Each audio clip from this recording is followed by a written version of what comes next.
The sound of the slaps still hung in the smoky air of the Dry Creek saloon like a gunshot that refused to fade. I had tended bar in that low-ceilinged room for near on 20 years, poured whiskey for drifters and dealt cards for ranch hands, mopped blood for more Saturday nights than I care to count, but I had never heard a sound quite like that one. It cracked through the laughter and the clink of glasses and the scrape of boots on old floorboards, and every soul in that place went still as stone. Before we dive in, tell us in the comments, where in the world are you watching from? Mae Callahan lay sprawled on those boards now. Her gray hair come loose from its pins, her shawl slipped from her shoulder to show the faded scar on her neck that folks in Dry Creek all knew by heart. The tray she had been carrying was upended beside her, glass shards catching lamplight like scattered stars, beer spreading dark across the wood. She did not cry out. Mae never did cry out, not in all the years I knew her. She just pressed one palm flat to the floor and tried to push herself up, her breath coming shallow and her cheek already starting to swell. Wade Kincaid stood over her, flexing the hand he had used to strike her. He was a rangy, trail-hard man with eyes like creek ice and a smile that never reached past his teeth. 3 men stood at his shoulders, their hands hanging easy near their gun belts, their backs to the wall so they could watch the whole room at once. Wade laughed, not loud, just a low chuckle that said he found the whole thing amusing, and he did not seem to notice the way the room had gone cold around him. At the far end of the bar, Mae Callahan sat half-turned on his stool with one big hand still wrapped around a glass of whiskey he had not yet tasted. His hat brim sat low enough to shadow his eyes, but I could see the hard line of his jaw and the way his knuckles had gone white against the glass. He did not move. He did not speak.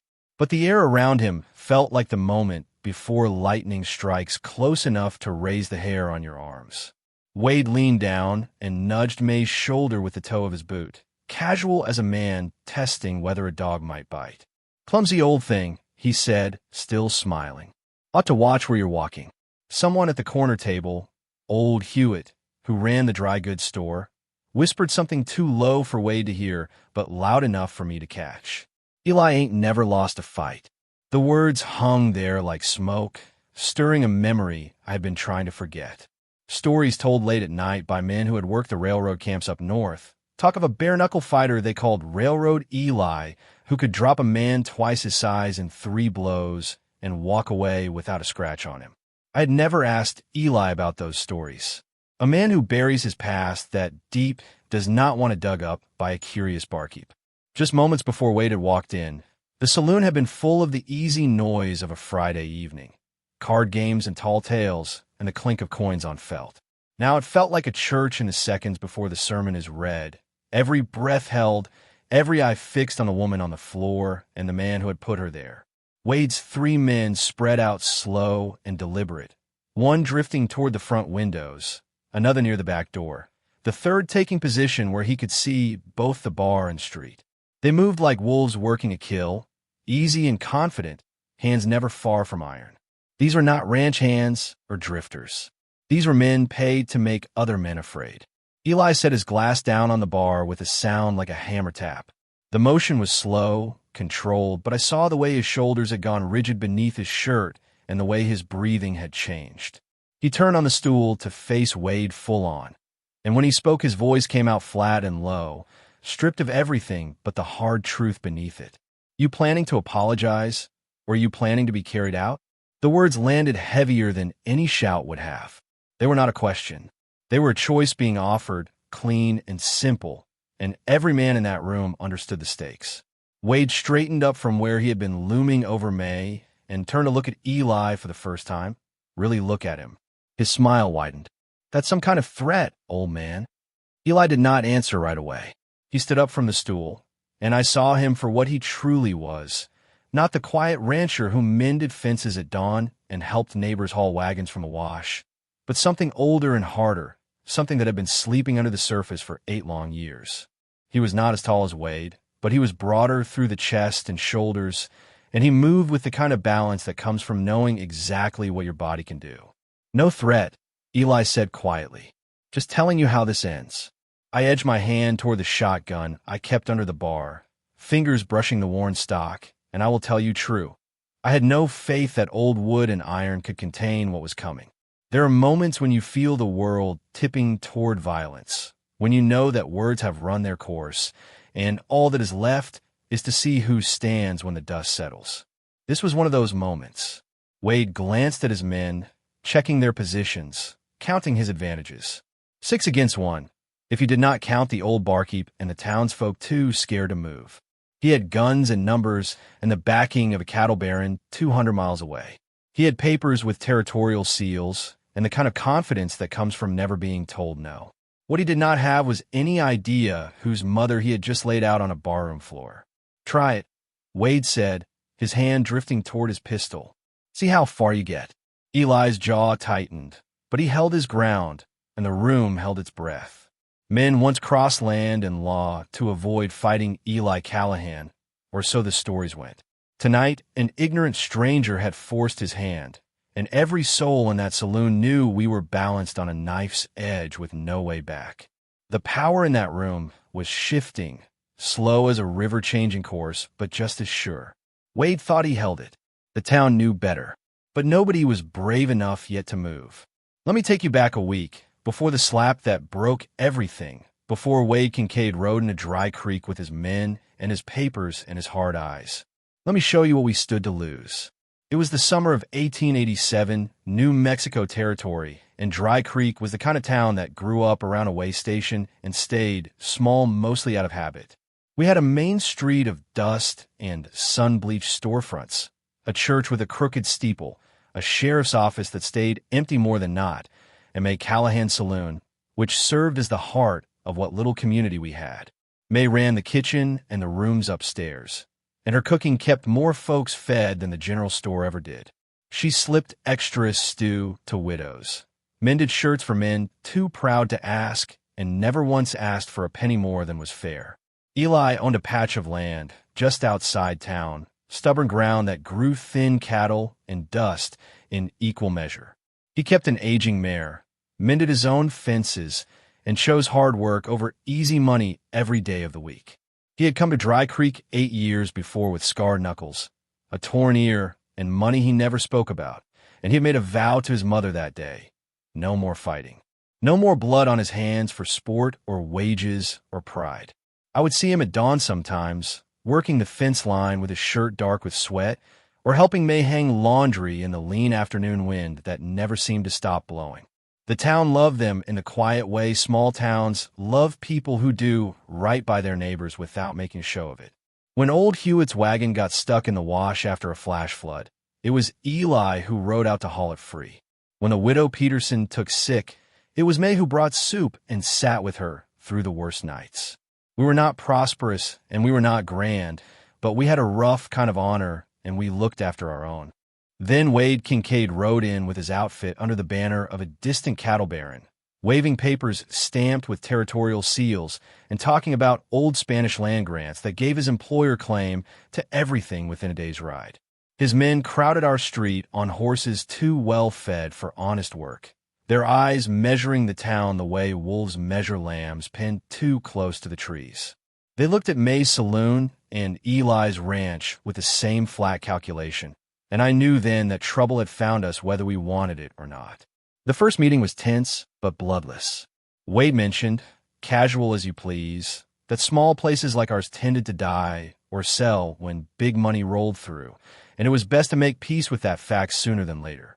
The law in the territory was thin and often for sale, and we all knew the nearest marshal was 3 days' ride and unlikely to care about a land dispute involving people who could not afford to grease his palm. Wade pinned a notice on the saloon door about a meeting at week's end to discuss terms, and that single sheet of paper fluttering in the breeze was the first step down a road that would lead to the moment when he struck an old woman in her own place of business. A town does not know it is living through its last quiet week until the riders that will end it are already watering their horses out back. The day of the meeting came on hot and still, the kind of day where even the wind seems to have given up. Townsfolk gathered in Mae's saloon under the watchful eyes of Wade's men, who leaned against walls and laughed too loud, filling the room with a tension that made my teeth ache. Benches had been dragged in, and Wade sat at the center table with his boots propped up and legal documents spread before him like a card sharp showing his hand. He laid out plain. The Baron held claim to all land within a certain radius by virtue of an old grant, and anyone who signed the papers would get paid pennies on the dollar and have 3 days to clear out. Anyone who did not sign would be treated as a trespasser and dealt with accordingly. To make his point, Wade had brought in a neighboring rancher named Abel Johansson, who had refused to sign that morning. Abel sat slumped in a corner chair, blood crusted at his temple, his hat askew, barely conscious. Nobody in that room needed Wade to explain what happened when you said no. Wade set a deadline, sundown tomorrow. Sign or face the consequences. Mae stood up from where she had been sitting near the kitchen door, her hands folded in front of her apron, and she spoke in that steady voice she used when reciting scripture at funerals. She talked about what little she knew of law and fairness, about how this land had been worked and held by people who bled into the soil, and how papers for some distant baron did not change the fact that homes had been built here and lives had been lived. Wade stepped close to her, close enough that I saw her flinch, close enough to show everyone in that room that he did not mind silencing an old woman if she spoke out of turn. Eli sat through the whole meeting without saying a word. He watched Wade's men, counted them, studied their positions and the way they carried themselves. His face stayed calm, but I could see him measuring distances, angles, cover. He was planning something, though none of us knew what yet. After the meeting, Wade joked to his men outside, loud enough for me to hear through the open door, about reminding folks of the deadline if they grew forgetful. That afternoon, his outfit broke windows in Eli's barn, roughed up a hired hand, and made it clear they were willing to escalate as far as it took. The sheriff came by that evening, hat low, avoiding eye contact. He said the papers looked in order, and he would not risk the town over a fight we could not win. Justice, it seemed, had folded its hand and walked away from the table. As the sun sank toward the horizon that night, painting the sky the color of a healing bruise, I stood behind the bar and wondered if Mae Callahan would sign, run, or let the part of himself he had buried 8 years ago rise again. Paper can steal what bullets only threaten, if the men behind it are mean enough to swing both. With less than a day until the deadline, Eli stopped pretending he might bend. I learned later, years after the dust had settled, what those hours cost him. He spent the night staring at his scarred fists and listening to Mae's soft prayers through the thin wall that separated their rooms. Rumors had always swirled about Eli's past, whispers of a bare-knuckle fighter called Railroad Eli who worked the camps up and down the line, never losing, earning a name as the man who could drop anyone in 3 blows. They said betting rings got broken up by cavalry because of him, that men were carried off on doors after facing him, that he walked away from it all one day with blood money in his pockets and a vow never to fight again. That night, he walked the perimeter of his ranch under starlight, counting how many men Wade could bring and what cover existed between the saloon and the street. He was not panicking. He was planning. He came to Mae's small room behind the saloon near midnight and found her packing a carpet bag, as if to leave. He told her plain and simple that he would not sign and he would not run, even if it meant breaking the vow he had made to her all those years ago. Mae's hands stilled on the folded clothes, and I imagine her face showed the war inside her, wanting her son to live clean, but unable to bear seeing their name trampled. In the hours before dawn, Eli walked through the empty saloon with me, studying the layout like a general before battle. He pointed out the pillars that held up the second floor, the heavy oak bar that could serve as cover, the narrow spaces between tables where numbers would not matter as much as skill. He moved a few stools and tables, casual-like, creating choke points that looked accidental but were anything but. He positioned a heavy chair beneath the cracked mirror where he expected Wade to stand, and he walked me through how he would use tight spaces to blunt the advantage of 6 armed men. He asked no one to join him. He intended to fight alone to keep others from being killed. But I quietly slipped shells into the shotgun under the bar and resolved that if things went bad, I would not hide. Mae left her carpet bag on the bed, half-packed. She had not chosen flight. As dawn broke pale and cool over Dry Creek, Eli left to take care of last things, moving his small herd to a safer ravine, checking on neighbors, wrapping his fists in cloth strips under his gloves. By nightfall, all of Dry Creek would know whether the legend of Mae Callahan was just talk or something hard enough to stand against 6 armed men. A man can hang up his fists for 8 long years, but if you corner his blood, you will find out quick what he truly put away. Sundown brought Wade Kincaid back to town with 5 men at his back, making 6 in all. I counted them like tally marks scratched into wood, knowing every number mattered. The saloon hummed with a low, fearful murmur. Townsfolk pressed against the walls, but the chairs and tables sat exactly where Eli had left them, looking innocent and random. Wade and 2 men pushed through the swinging doors first, the others lingering outside by the windows and hitching rail, hands near pistols. Eli stood alone in the open center of the room, hat off, coat folded neatly over a chair. His fists were wrapped, but otherwise he was unarmed, a deliberate invitation and a direct challenge. Wade laughed and reached for the contracts, expecting a signature or a last plea for mercy. "There will be no papers signed," Eli said quietly. "The only business left is between you and me." He said it loud enough for everyone to hear, invoking the kind of rough code that even hard cases felt bound to in front of a watching town. Man to man, fair fight. Wade's men could stand off or be marked as cowards. The room shifted.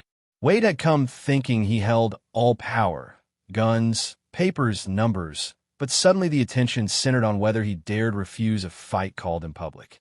His reputation was on the line now, same as Eli's. Wade's face darkened, but he nodded. "Fine, bare-knuckle. But if anyone interferes, my boys, put everyone down." His men backed away from the center, forming a rough ring around the cleared floor. The bar, pillars, and rearranged tables acted as makeshift boundaries. I counted out loud in my head, 1, 2, 3 steps as they moved into position. Wade swung first, a wild haymaker aimed at Eli's head. Eli slipped it easy and landed 2 crisp body shots that folded Wade forward, driving air from his lungs in a grunt. The legend was no rumor. Eli moved like a man who had spent years learning how to hurt people efficiently. But Wade adapted fast. He used his size, his elbows, the edge of his skull. He caught Eli with a headbutt that opened a cut above his brow, blood running hot into his eye.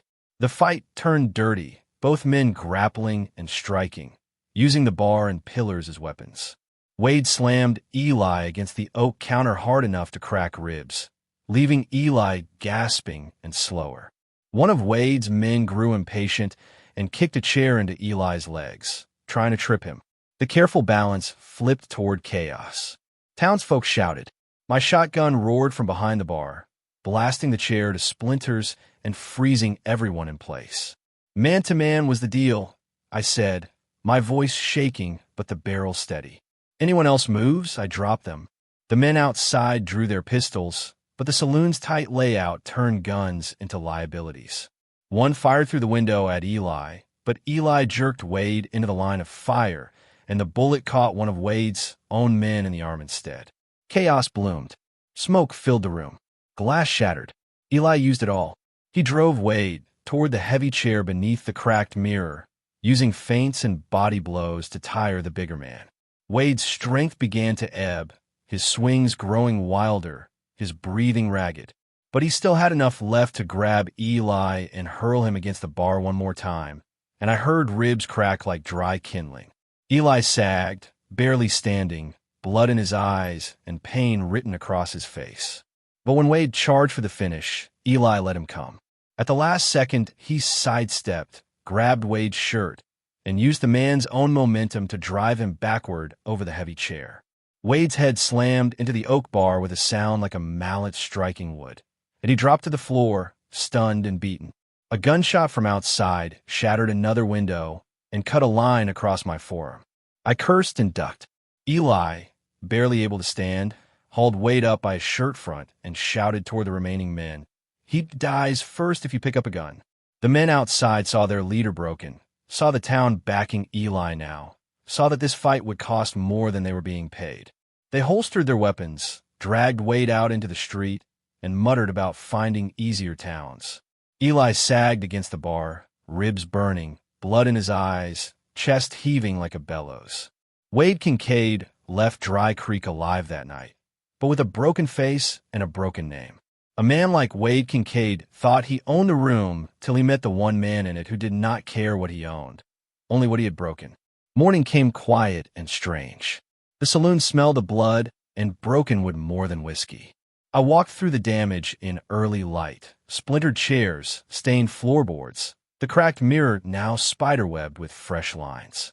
Wade and his men were gone, leaving only hoofprints and a dust trail leading away from Dry Creek. But word of his humiliation would travel farther than his bruised body ever could. Mae moved slowly through the room, one side of her face still swollen from the slap, but she carried herself straighter now, not as a victim, as the woman whose son had stood up when no one else would. Eli sat at a corner table, ribs bound beneath his shirt, eyes distant. He had saved their land and honor, but he may have drawn the Baron's anger down on them for good. Nobody was shouting, but every choice felt heavier in the cool morning air. The sheriff came by, hat in hand, and offered quiet help in future, a sign that the town spine had stiffened in the shadow of what they had witnessed. Townsfolk left coins, food, and notes by the saloon door, uncertain how else to repay what had been done. Eli went back to his ranch and his work, but there was a new distance in his eyes, as if the part of him he had unearthed for that fight would never fully sleep again. Years later, riders still pass through asking if it is true that a man here once fought down 6 and sent them packing without firing a killing shot. The town answers in simple, careful words, and I stand by that same cracked mirror, older now, telling the story one more time. Out here, a man's name rides farther than his horse, and Mae Callahan's rode ahead of trouble long after his fists had gone still. In Dry Creek, we remember the day a man hid an old woman in a bar and learned that some suns carry more than fists when they rise.